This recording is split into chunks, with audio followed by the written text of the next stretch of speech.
Great.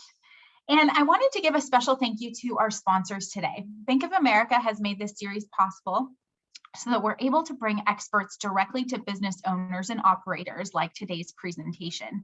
We also have a sponsor of Reach King County, which focuses on retention, expansion, and collaboration for small businesses.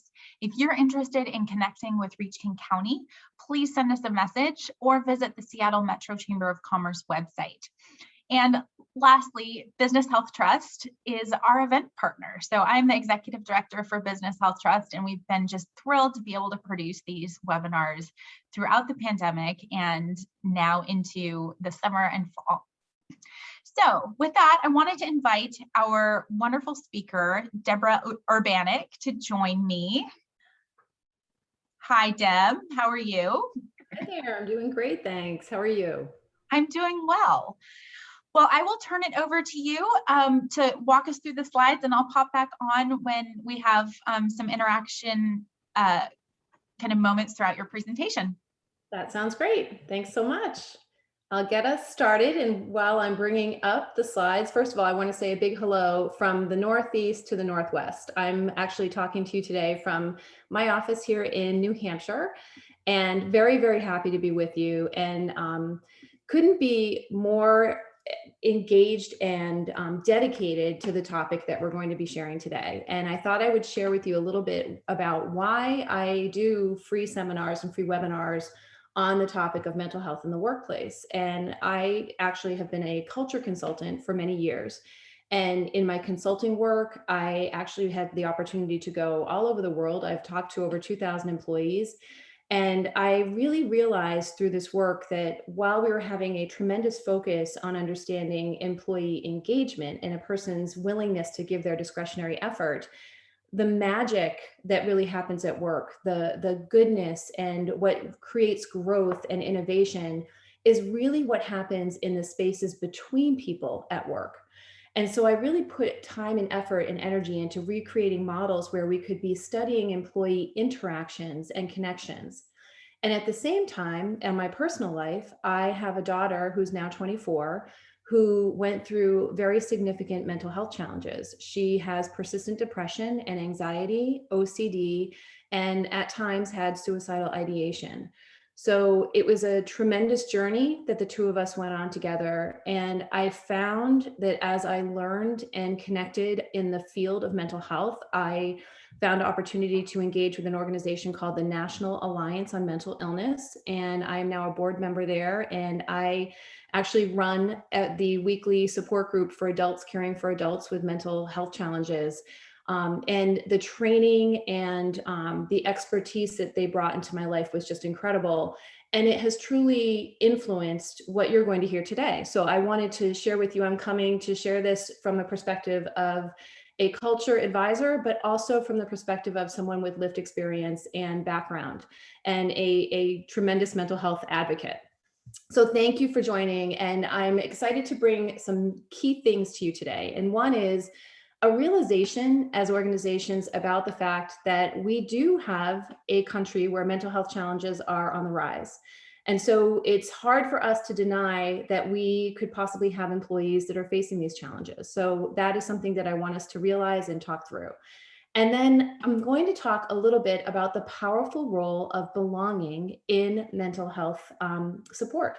And so we're going to talk about the biology of belonging and then get into what some of the key aspects are of creating a mentally healthy workplace. But most of all, my hope for us as we're here together as a group is that I know as leaders coming out of a COVID pandemic, everyone has a lot on their plate. And the idea that we may be adding a new nuance or something that we have to work through could be something that is a little bit deterring at this moment. But the truth is that we can make change one step at a time. And as we talk about helping people who have mental health challenges, some of the biggest changes and the biggest supports come from very simple things.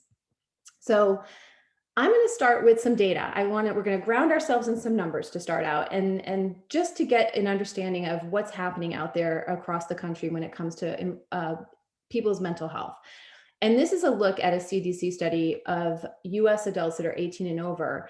And this did happen in June of 2020. And as they executed the study, they found that 41% of people were reporting struggling with mental health or substance use. And as we looked at the numbers and compared them to past years, that's where the story started to get more interesting. Anxiety increased 3 times over the rates of 2019. Depressive disorder is up 4 times.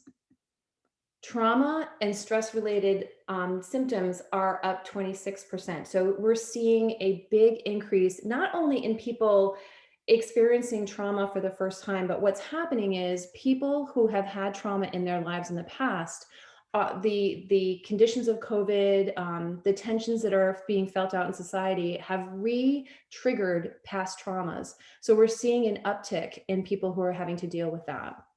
And then one of the things that's very serious is that suicidal ideation and suicidal attempts have increased.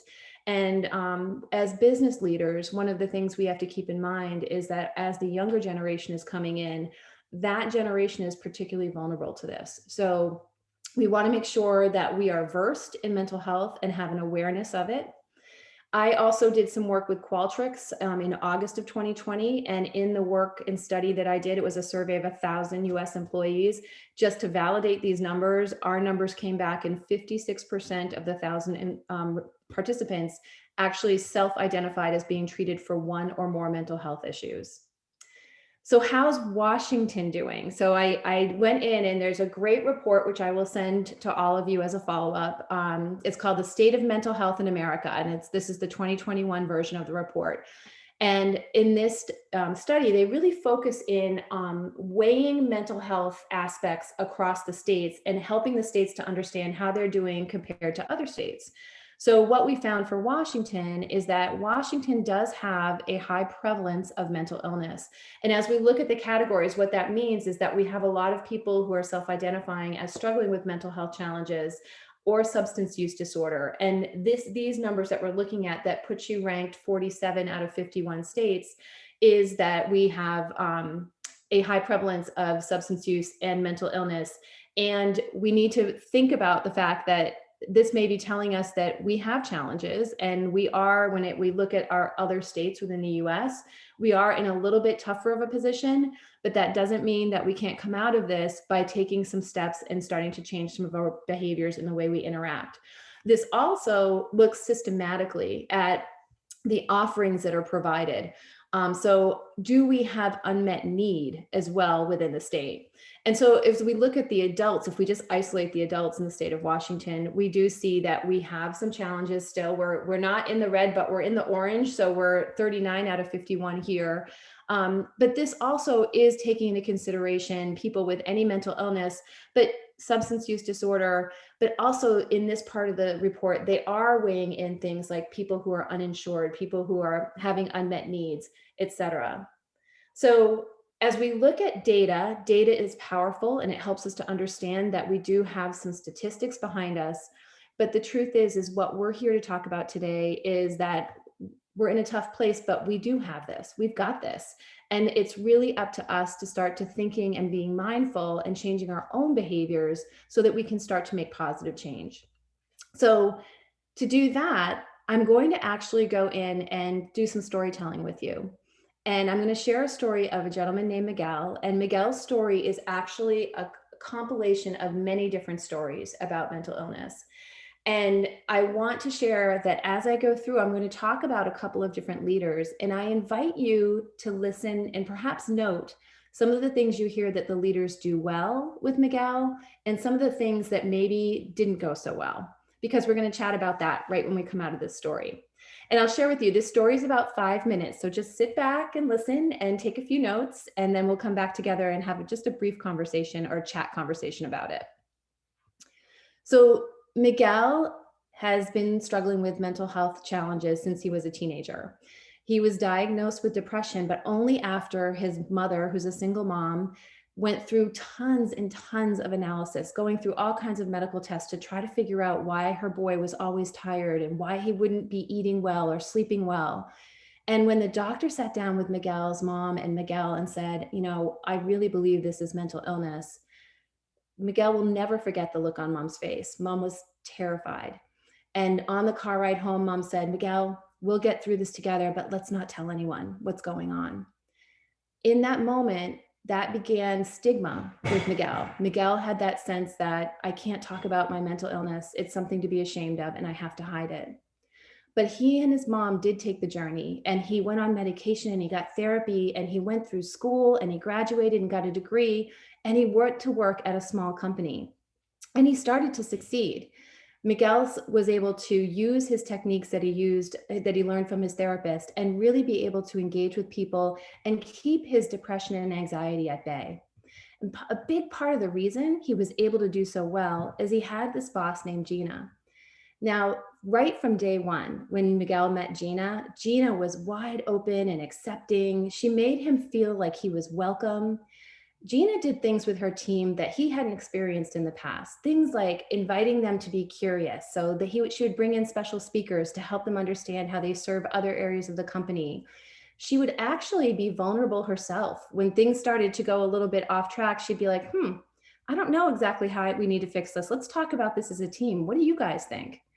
She also encouraged that curiosity to a point where sometimes she'd say, I have this idea.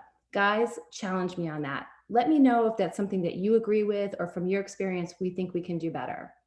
So you should have seen the team huddles that happened with Gina. All of them were invited to participate. People were sharing ideas. Miguel enjoyed speaking up, and he felt like he could help them to get better. So he quickly got promoted to supervisor of the area because he was getting out there and putting his ideas in. But unfortunately, Gina got promoted too, fortunately for her, but unfortunately for Miguel. And what happened was the company was really poised for growth, and they brought in this gentleman named Stephen. Now, Stephen had an amazing reputation outside of the office of being the guy who helped companies to grow. And Stephen came in and immediately said to his team, listen, you guys, just like sports, you guys think of yourselves as athletes. You earn your space on my team every day. So nobody's, we're all starting with an even keel. Nobody's history matters. I want us to go in. We're going to prove ourselves every day here and succeed. Where Gina's approach was really open, really Stephen had a command and control approach. So team huddles started to look a little different. But when Miguel went into a team huddle, he had realized there was an idea or a system he could improve. And as Stephen was sharing his thoughts, Miguel raised his hand and said, I have an idea of how we could do this even better. He was excited to let the team know that it's okay for us still to contribute. Miguel immediately stopped the meeting and said, Stephen immediately stopped the meeting and said, Miguel, you focus on your work, which is manufacturing and production. I'll focus on leading the team. That's my job. You don't need to worry about that. Miguel felt this huge sense of shame. And from that day forward, he didn't offer ideas anymore in the team huddles. And interestingly, neither did his peers. Now COVID hits, and Miguel and his team are having to be reset. Productivity is way off. People are being moved. All kinds of things are starting to go out of control. And Stephen's command and control approach is getting intense. He's getting more and more punitive. So if something goes off, he's raising problems right up in front of the entire team. And Miguel is all of a sudden finding himself in a place where he's starting to not sleep, and he's not eating as much. He's terrified to speak out at a meeting. And his world is starting to feel very, very small. He's starting to withdraw and not participate as much with his team like he used to.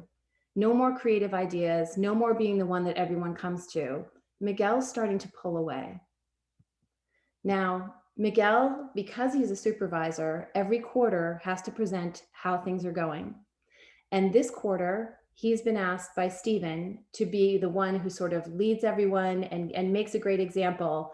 So Miguel's been told he's going to go last, but he wants to be the one to bring it home with a bang. And Stephen wants to be super proud of him.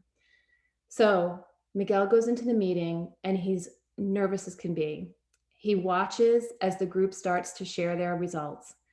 It starts to go around the room. And as it goes around the room, Miguel starts to feel worse and worse. His heart starts to pound. he starts to feel like he can't breathe.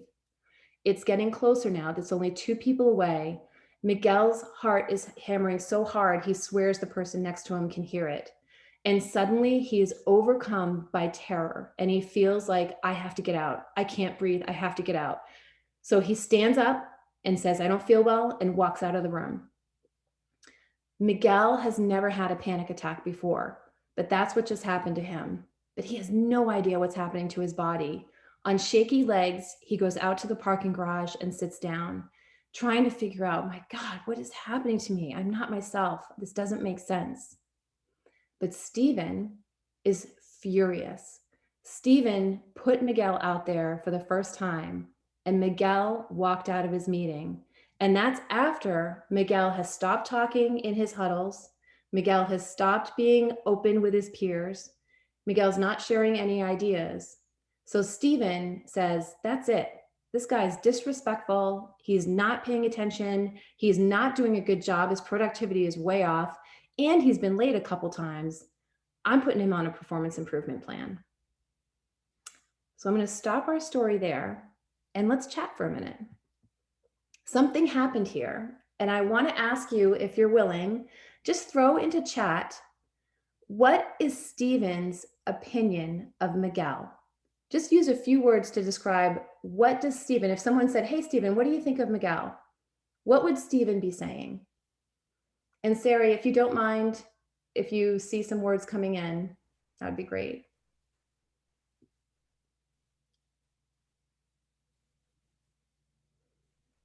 Inconsistent performer, Yeah. unreliable. Yep. Another unreliable. Lazy, low performer, easily distracted. Absolutely. Fantastic. Absolutely. Stephen was seeing this, the common signs of disengagement, which include things like rudeness, which Stephen perceived Miguel to be extremely rude by walking out of the meeting and by not speaking as much as he used to. He was been late a few times, so he's thinking, oh, he's not responsible. He's withdrawing, decreased productivity. His productivity was off. And he seemed apathetic, right? In the way that he was consuming the behaviors that Miguel was exhibiting, he was really seeing disengagement. So his reaction is, I got to manage this guy. I've got to coach him and put him on a PIP. But we know the truth of what was happening with Miguel. And I'm going to share with you, and I hope this is one of the takeaways that you leave this meeting with, is that the symptoms of depression and anxiety look very much like the symptoms of disengagement. So the one thing as leaders that we can do coming out of this session is realize that maybe I need to think twice. If I'm seeing a behavior that's unusual, it's out of the norm for this performer, maybe I need to wonder if something else is going on here. So just quickly, things that you would see if somebody was depressed is they're going to probably be complaining about not sleeping. They may not be eating or have difficulty concentrating at work. You'll see a lack of energy and a pullback. You'll see a pullback where they're not interested in the things they used to be interested in. Sometimes they do get apathetic because in their world, they're feeling hopeless. So feeling that persistent sense of depression starts to put sort of a lens over the way you're interacting with the world. Physical aches and pains are very common with depression, and that can lead people to having trouble getting up and out of bed and started with their day. So people who are really struggling and are deep in on depression do sometimes have trouble with attendance. They call out or they're late. And we know that persistent depression actually can start to lead to suicidal ideation and thoughts of, how do I get out of this pain? And then anxiety, which was also what Miguel was going through, is where people may seem like they are constantly worrying about the current state. You know, it's not just your normal level of worry. They're actually really concerned and feeling like the bigger picture is off. They also can be very jumpy. And if you are speaking with someone and suddenly they quickly end the conversation and walk away, our first tendency is to say, oh, that person's so rude. But the truth is, for someone who struggles with anxiety, they may have to stop the eye contact and step away in order to collect themselves so that they don't have a panic attack. So those types of behaviors that we could easily misconstrue as being rudeness or somebody not wanting to be connecting with us could actually be somebody who's trying and wants to, but is really struggling. And that's an aha we need to have. And what a leader should do if we suspect this of happening is really validate and offer support. And what I want to say here too is we as leaders have a responsibility to be aware of our people and understand if we're starting to see a change in behavior, but we are not therapists. And we are not saying that because we're introducing the symptoms of anxiety and depression that you have to diagnose and be able to go to someone and say, I think you have depression. We would never want to do that. What we do have to understand is if we wonder, we can ask appropriately and offer support. And the biggest support, and before we can actually start to really engage with someone, the biggest way we can help is to start to create a space where people feel safe. And that's step one to creating a mentally healthy workplace, is starting to set a framework, an environment where people feel like they can be their true selves. Think about how Gina had created that space on her team where everyone felt like they could contribute and everyone had guaranteed acceptance when they came in. That's the starting place.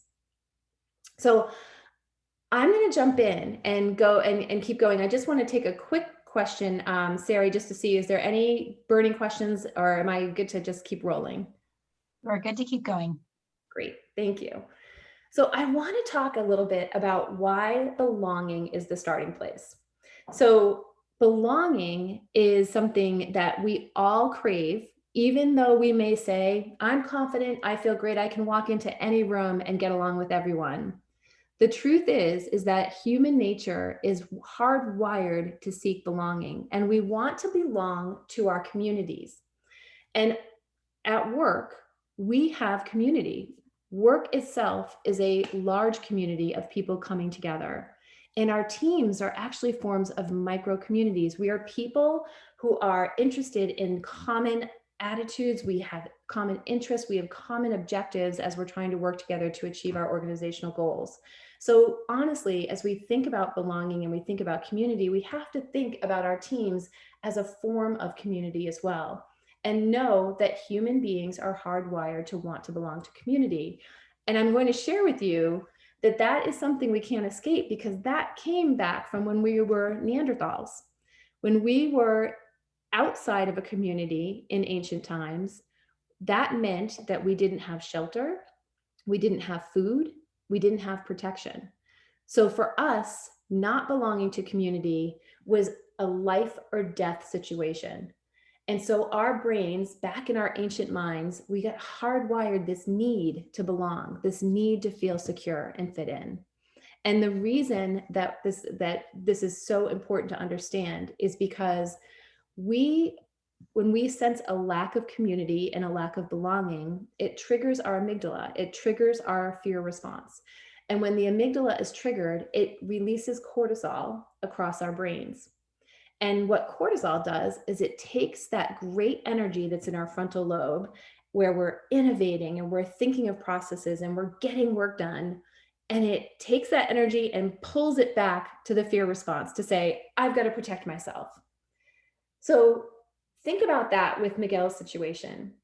He was able to live in his frontal lobe because Gina created a space where he knew he belonged and he was welcome to engage and participate. Stephen created a space where he immediately said, nobody belongs with me until you prove yourself.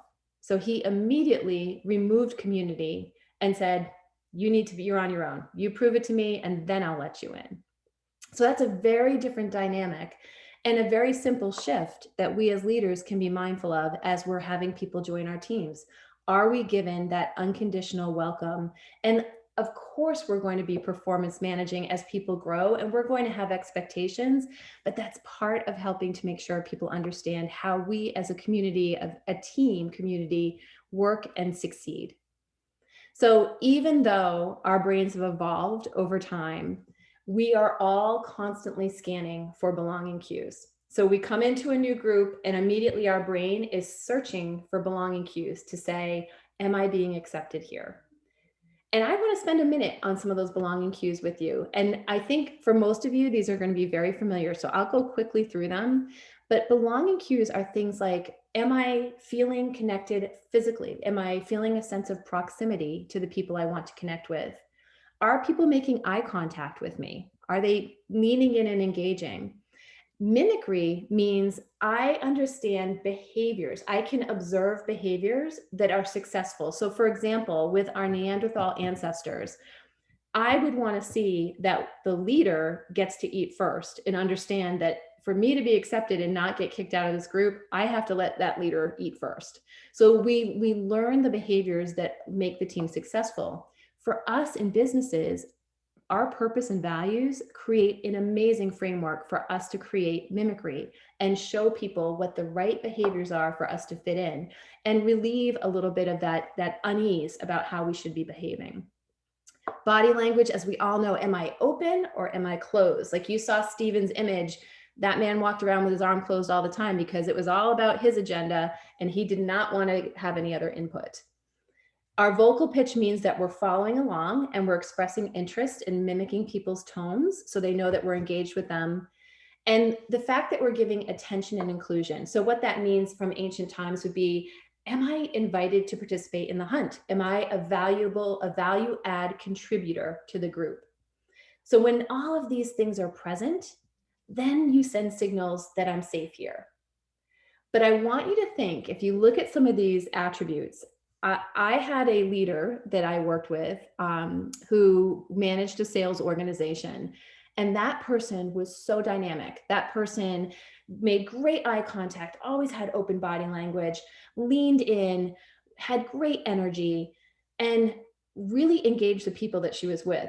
And I will never forget being in a meeting with multiple salespeople and observing this leader in action. And then as soon as the salespeople left the room, she started picking apart what was totally awful about the salespeople and completely disrespecting them behind their back. And that forever changed my perception of that leader. She gave great belonging cues, but something was missing. She was not behaving in a way that would actually create a safe and viable team, because that behavior always comes around. So there's more to it. It's not just these cues in the moment. It's actually creating an environment that's psychologically safe, that has really clear success and failure frameworks. So I know what to mimic, I know what to do, and is aligned to purpose and values, is a way that I can see our higher aspiration and know how I'm going to be contributing on this journey together. So I'm going to keep going and continue on through some of these elements of psychological safety, and we will pause and have a quick chat about some of these pieces. The first thing I want to say is psychological safety is actually an earned condition. And what I mean by that is we create an environment by giving respect, by giving a sense of permission. Think about Gina, by promoting curiosity and being able to really provide support and let people know that we have their back. And to create that condition, it takes time and evidence. And what I mean by evidence is you show over and over again that I'm going to behave consistently. I'm going to react consistently with you, and I have your back. And that's what starts to create that psychologically safe environment.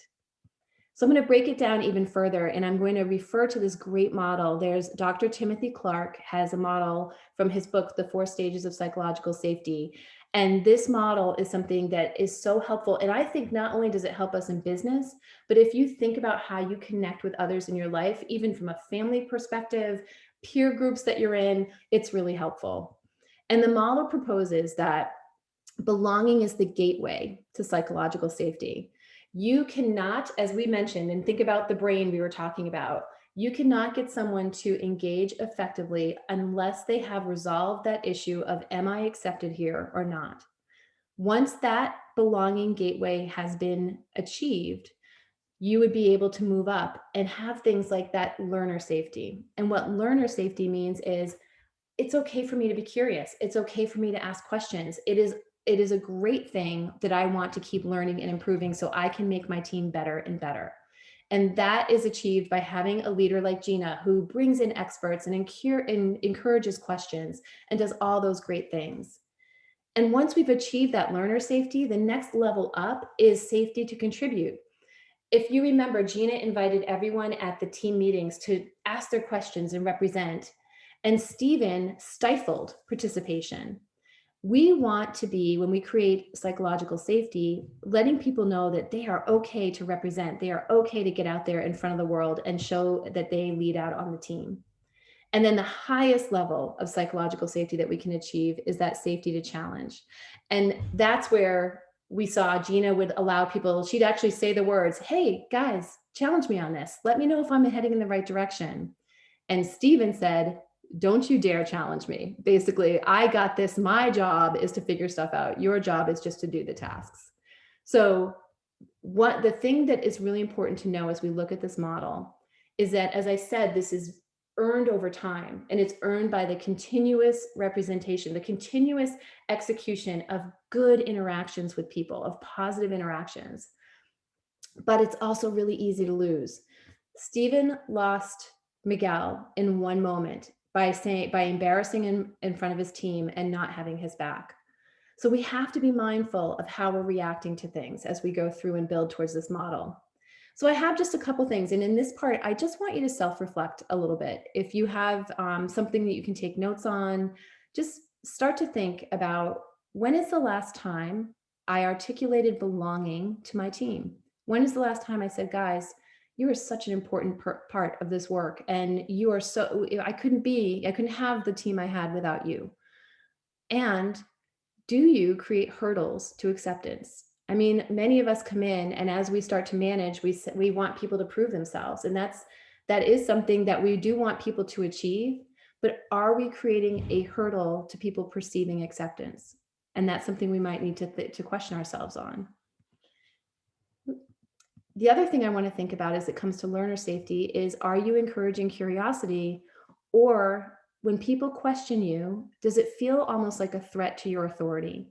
And I can honestly say and raise my hand, when I first started managing people and I'd have meetings, I expected that I had to have all the answers. So when I got a lot of questions that maybe I didn't have answers for, it made me uncomfortable and it felt a little threatening. So it's a good question to yourself to say, am I able to say, I don't know, and let's figure it out together? Am I safe to contribute? Ask yourself, are you putting your team members out front? Or because you're a leader, do you feel like you have to always be the one represented, the visible one in charge? And then finally, the big question is, are you encouraging opinions that are different from your own? And are you able to not punish healthy challenges? So imagine you're coming up with an idea and someone says, hey, I have a better way of doing that, or I have a thought for us. Does that explore your own feelings about how you react to that, and open yourself up to inviting challenge? All of these things are things that we can be mindful of our own reactions. As you can see, all of this happens within our behaviors. And it's really just starting to think about how we're interacting and what types of experiences we're creating with our teams. So I'm going to keep going just to let you know that as we think about belonging and psychological safety, it's a continuous current. So we want to make sure we're creating moments over and over to keep that messaging going and those experiences going. And I do want to add in a layer for you of understanding that failure plays a tremendously important role in creating psychologically safe environments, and growing innovation. And as you explore your responses, having positive success and failure frameworks is really critical. So what Gina did is, when somebody would fail, if Miguel came up with an idea and it didn't work, instead of being punitive, Gina approached it as a learning opportunity and let Miguel lead the way in deciding how he would be communicating that learning to his team. Owning a mistake and being able to share it with a team and grow from it collectively is an incredibly powerful experience. So failing our way to success is a big part of the framework that we want to think about.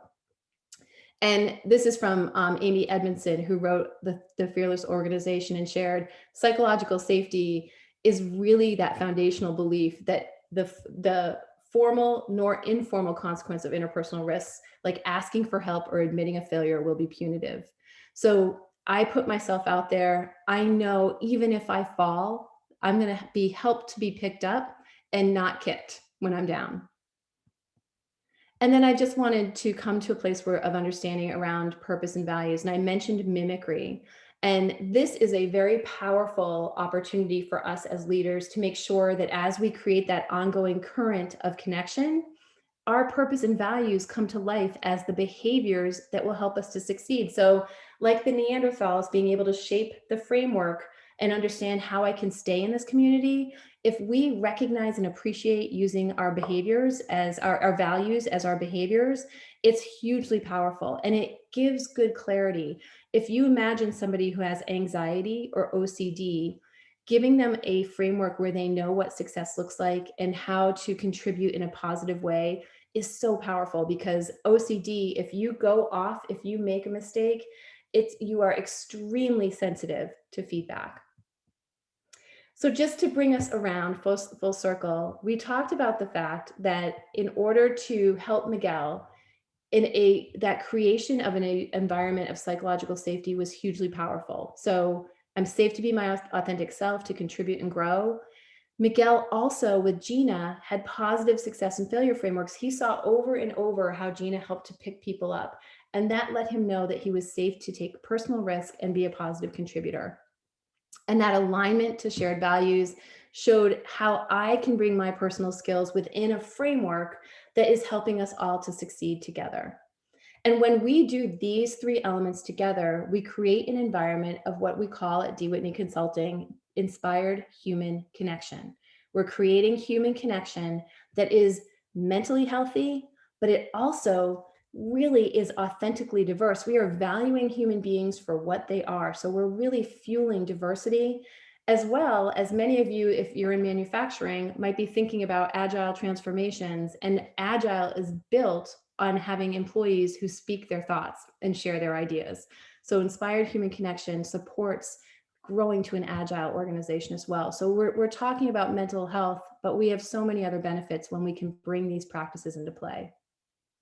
So let's do the poll, and then we'll have opportunity to do a quick Q&A so we can continue on and have some conversations. So when it comes to creating inspired human connection on my team, answer the question, if you don't mind, with the poll.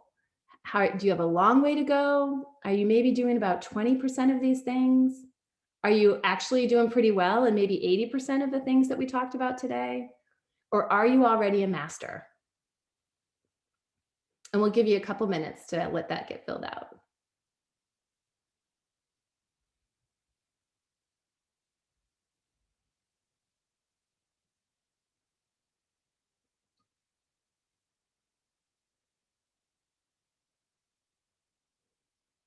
All right.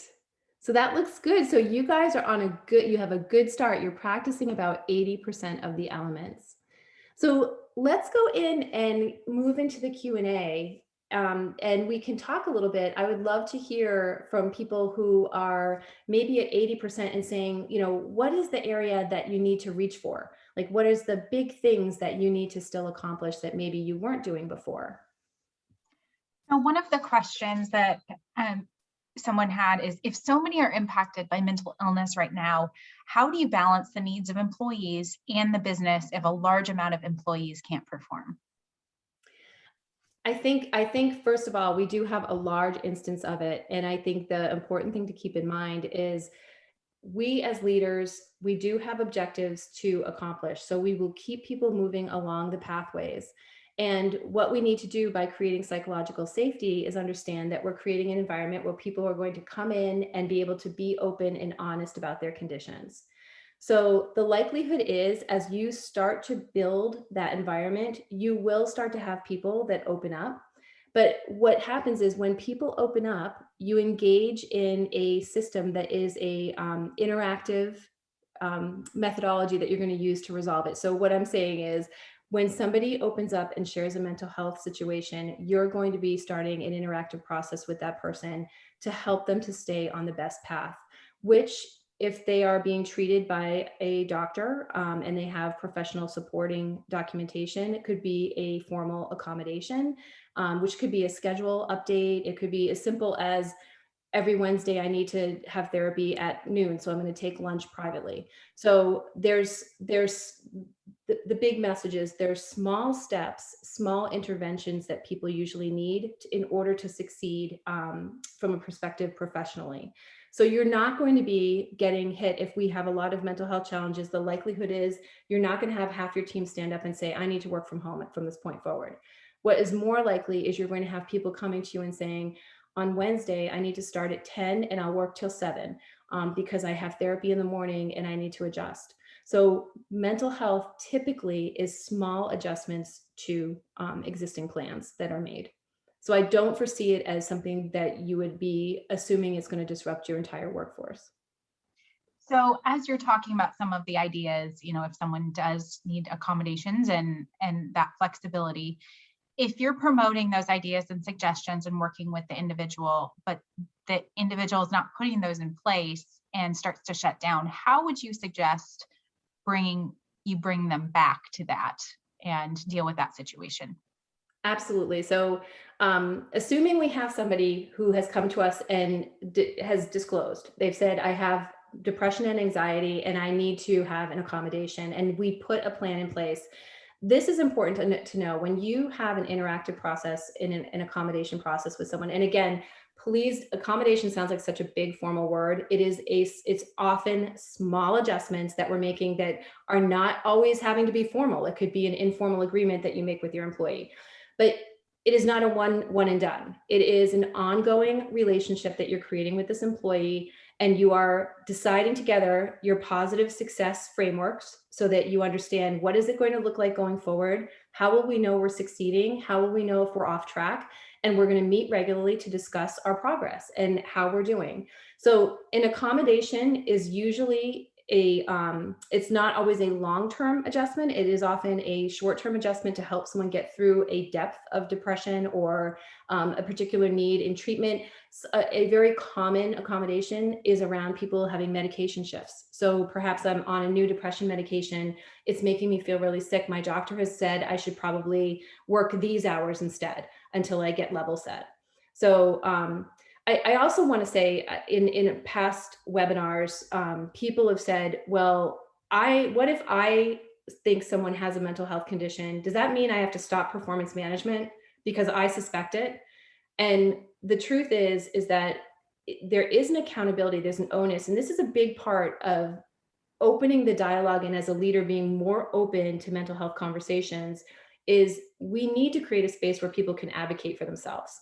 What that means is I create that safe space. So if I'm having these depression and anxiety issues, I can seek help with you. Because we want to make sure that we are understanding that we may have people that have depression, we suspect it, but they don't come through and declare it to us. So does that mean we can't performance manage them? No, it does not. It means that we still have an accountability as leaders to move our departments forward. And by doing so, we need to make sure that we're having those positive conversations about success and failure. We're aligning their behaviors to our purpose and values, and we're keeping them moving in the right direction. And if they never declare that they have a mental illness, then we need to keep moving ahead with empathy and understanding and that wherewithal to say, this might be a mental health issue, and I'm going to tread carefully, especially in the most common thing, and I'll stop because I know there's more questions, but the most common thing is people that have anxiety and depression. This is an observation I've made, and especially amongst younger people, are your type A performers. It is often high performing individuals who are struggling with these things. They're not the people that you generally want to have walking out your doors. You want to try to work with them and create an environment where they can succeed. So what are some strategies on how to be more friendly to challenges and opinion? That's a great question. And it starts, I believe, but with vulnerability. So it starts, first of all, by not being afraid in a meeting to say, I don't know what the answer is to this. And that's a big shift for a lot of people because, again, and I was there, when you're a leader and you're taking on responsibility for a big team, you want to be the one with the answers. But honest to God, it is so much more powerful for you to stand in front of your team and say, I don't know 100%. I would welcome your ideas. You guys are the ones rolling up your sleeves and getting this done. Tell me about it. So that's the first thing to do. And then when you've started to create that environment where you're welcoming the input and you're not putting up any barriers, the next thing to do is to, when you're in the moment, like absorb the if it's a critique or a challenge, absorb the challenge and create a positive reaction to it. So it's going to mean being mindful of like, okay, what am I doing? Am I closing my arms? Am I leaning back? But just be willing to say, okay, you know what? I am open, reminding myself I am open to new ideas. I accept challenges, and challenges is what's going to make us grow. So a great way to come back to a challenge is to say, hey, you know what? That is great food for thought. Let me digest that a little bit. It's not along the lines of maybe where I was thinking of going, but you guys are the ones doing this. I'm not going to just put this aside. I'm going to dive into this and figure this out.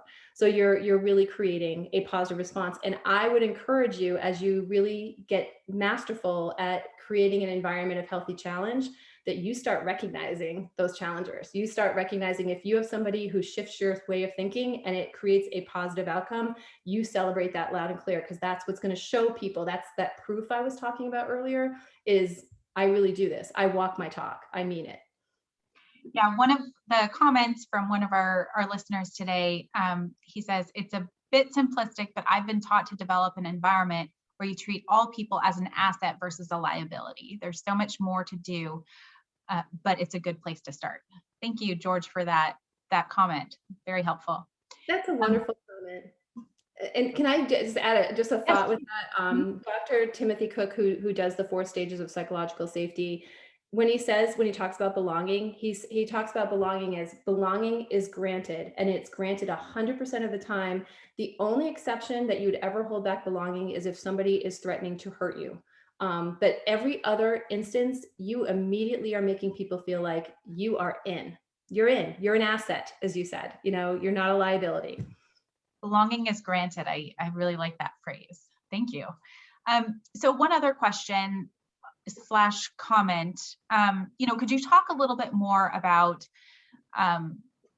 accommodating people when they haven't declared that they might have this, like you might suspect something.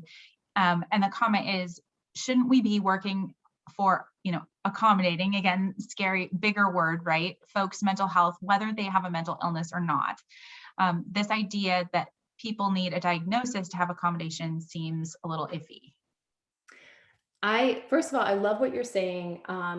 My belief 100% is, as a leader, when we create an environment of psychological safety, we are creating the environment that all people will thrive in. And that is the goal, is that we're creating that space. When I said when someone discloses, that the disclosure itself legally creates an obligation for us to create a interactive process with the person. So and part of that interactive process is that if someone discloses a mental health challenge, and this is the ADA really applies, and you need to look at your own state laws, because there's federal laws and there's state laws. But the federal law says, like, for companies with over 15 people, you must engage in an interactive process if someone declares. And part of that engagement is that they would be having accommodation requests, and you would be able to say, do you have a doctor's note to tell me a little bit more, so that you understand what's being recommended. And we there's another free option of activating practice, where we talk about how to engage with someone. And I'll tell you, one of the biggest fears that managers have is, I suspect, and I feel like I should say something, but I don't know what to say. And I would love to share with you that the most impactful thing that you can say, and the safest, and the thing that's going to get you the best results, is just to look someone in the eye and say, I notice you haven't been yourself. Is there anything I can do to support you? You would never imply a diagnosis. You would never imply a suspicion. You just simply open that door and allow that person to come forward and fill it. And if you've created psychological safety, the likelihood is they would be able to say, you know what, I've had anxiety in the past and it's really flared up, and COVID is causing me all these fears. And our transition back to work, I'm completely scared of it, and allow you to talk. And if someone starts to say that sort of thing, that immediately can put you in a place where, you know what, let me tell you exactly, be as transparent as you can, and help them to get to a place of feeling safe and that they can move forward. So it creates that great opportunity for dialogue. And I have some great tips on that too, that I'd love to share at some point. Well, speaking of tips, I'm hoping you can share a few tips for managers and individuals on how to do this effectively in a hybrid world, as many, are going back to the office and might have teams in different places or at different times. Oh, I'm a huge believer. I have a lot of questions that come up about, you talk about psychological safety and those belonging cues, and how do I do that virtually? Like, how do I make people feel like they're connecting virtually? And you can't do that virtually. And the truth is, I mentioned it as I kicked off, I run a support group for the National Alliance of Mental Illness. So every week we get together virtually because we built it in response to COVID. And we talk about some of the most sensitive and challenging things that you can imagine in these conversations, and while we support each other. And as we do what I'm doing now, and we look at each other in the camera, we always make each other feel like we're connected. We have big virtual hugs that we do. You can absolutely send belonging cues and create a sense of proximity by your frequency of communication, by the quality of your communication, following up and following through, I know we all have Zoom fatigue, but turn those cameras on at least for part of your meetings. I've heard all the studies that say people have to turn their cameras off more often. Make ssure you make eye contact. Like, I can see Sari's eyes. I can see her face right now and her smile, and it makes me want to engage more. You need to have that as part of it. And just make sure that that creating that continuous flow of energy, as I mentioned, is not the single flick of a switch that turns the light bulb on. You're creating the continuous flow of energy so that people feel that ongoing dialogue and connection with you.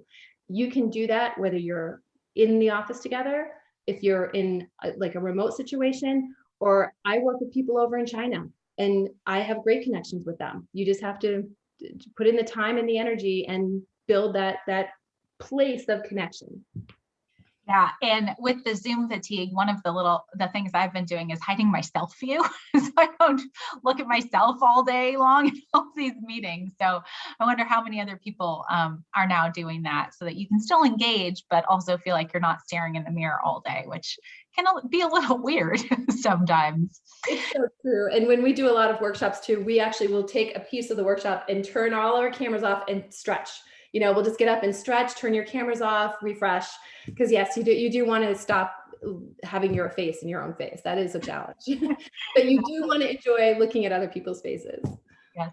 Well, thank you very much. I really appreciate the tangible tips and, how we can start to apply this even in a daily life as we all leave from here now. Just a reminder that this webinar was recorded, so it will be available on the Seattle Metropolitan Chamber of Commerce events page. And you will also be getting a post-event email from Lee Jacobson at the Chamber, which will also have a link to this presentation as well. Deb, thank you. It was wonderful to see you and connect with you. And thank you for all that you shared today. Great to be with you all. Thank you so much. Take care. Bye. Bye.